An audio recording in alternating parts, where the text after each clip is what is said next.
অকলশৰীয়া হৈ পৰিছে জুবিন গাৰ্গ। হয়, আপোনালোকে ঠিকেই শুনিছে। বহাগ বিহুৰ এই প্ৰাকক্ষণত জুবিন গাৰ্গ অকলশৰীয়া হৈ পৰিছে। জুবিন গাৰ্গৰ ওচৰে পাজৰে প্ৰতিটো সময়তে জুবিন গাৰ্গৰ অনুৰাগীসকল থাকে। জুবিন গাৰ্গক কেতিয়াও অনুৰাগীসকলে অকলশৰীয়া হ'বলৈ নিদিয়ে। জুবিন গাৰ্গৰ গীত শুনি যিসকলে ভাল পায়, প্ৰতিটো সময়তে তেওঁলোকে জুবিন গাৰ্গক আৱৰি থাকে। জুবিন গাৰ্গক অকলশৰীয়া হ'বলৈ নিদিয়ে। কিন্তু এইবাৰ আহি পৰিছে একেবাৰে এটি দুখৰ খবৰ। সেই খবৰটো হৈছে জুবিন গাৰ্গ এতিয়া সম্পূৰ্ণৰূপে অকলশৰীয়া হৈ পৰিছে।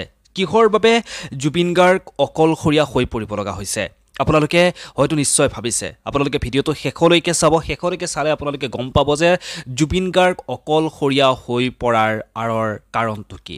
জুবিন গাৰ্গে প্ৰায়ে মঞ্চত কিছু পাতলীয়া কথা কয়, কিছু অশ্লীল শব্দ ব্যৱহাৰ কৰে। তাৰ বাবেই মাজে সময়ে কণ্ঠশিল্পী জুবিন গাৰ্গ বিতৰ্কত আহে।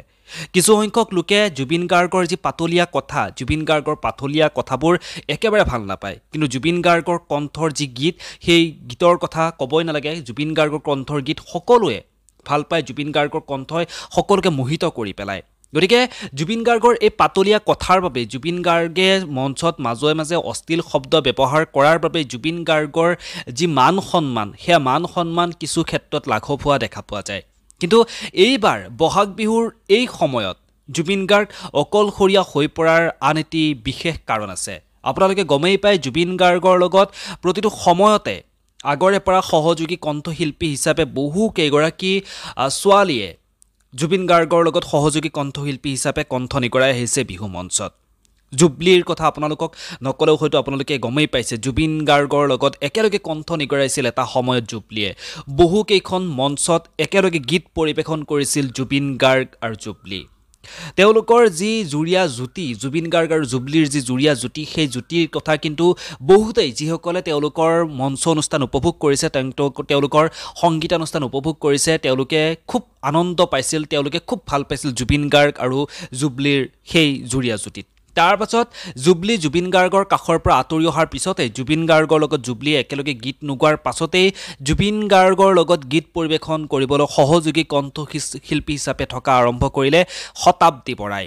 শতাব্দী বৰাই জুবিন গাৰ্গৰ লগত একেলগে বহু বছৰ ধৰি গীত পৰিৱেশন কৰিলে। বহু বছৰ ধৰি জুবিন গাৰ্গৰ লগত একেলগে শতাব্দী বৰা থাকিল। বহুতো গীত একেলগে তেওঁলোকে পৰিৱেশন কৰিলে। অসমৰ অৰঙে দৰঙে, অসম, আনকি অসমৰ বাহিৰতো, ভাৰতৰ বিভিন্ন প্ৰান্তত তেওঁলোকে গীত পৰিৱেশন কৰি ৰাইজৰ মৰম বুটলিবলৈ সক্ষম হ'ল। কিন্তু এতিয়া বৰ্তমান আহি পৰিছে দুখৰ খবৰ। জুবিন গাৰ্গৰ লগত শতাব্দী বৰাই এইবাৰ বিহু মঞ্চত গীত পৰিৱেশন নকৰে। তাৰ সলনি শতাব্দী বৰাই অকলে এইবাৰ মঞ্চত গীত পৰিৱেশন কৰিবৰ বাবে নিজে আগবাঢ়িছে। গতিকে সেইবাবেই ক'ব লগা হৈছে জুবিন গাৰ্গ এইবাৰ অকলশৰীয়া হৈ পৰিছে। এইখিনি সময়ত জুবিন গাৰ্গ অকলশৰীয়া হৈ পৰিছে। কাৰণ জুবিন গাৰ্গৰ কাষত থকা জুবিন গাৰ্গৰ সহযোগী কণ্ঠশিল্পীজনী বৰ্তমান জুবিন গাৰ্গৰ লগত নাই। এইবাৰ বিহু মঞ্চত তেওঁ অকলেই গীত পৰিৱেশন কৰিব, ৰাইজৰ মাজলৈ যাব। বাকী আপোনালোকৰ মতামতসমূহ জনাবৰ কাৰণে একেবাৰে নাপাহৰিব। আশা কৰিছোঁ জুবিন গাৰ্গৰ লগত কণ্ঠ নিগৰাবলৈ আকৌ নতুন কোনোবা কণ্ঠশিল্পী আহিব, যি কণ্ঠশিল্পীয়ে জুবিন গাৰ্গৰ লগত একেলগে গীত গাব, ৰাইজৰ মন জয় কৰিবলৈ সক্ষম হ'ব। আপোনালোকে আপোনালোকৰ মনৰ অনুভৱসমূহ কমেণ্ট বক্সত কমেণ্ট কৰি জনাবৰ কাৰণে একেবাৰে নাপাহৰিব। আৰু এনে খবৰবোৰ মই প্ৰতিটো মুহূৰ্ততে আপোনালোকক দি যাবলৈ চেষ্টা কৰিম। পুনৰ লগ পোৱাৰ আশাৰে আজিৰ এই খবৰটোৰ পৰা ইমানতে বিদায় লৈছোঁ। ধন্যবাদ। যদি মোৰ চেনেলৰ ভিডিঅ'সমূহ চাই ভাল পায়, চেনেলটো ছাবস্ক্ৰাইব কৰি ৰাখি কাষত থকা বেল আইকনটো বজাবলৈ একেবাৰে নাপাহৰিব। ধন্যবাদ।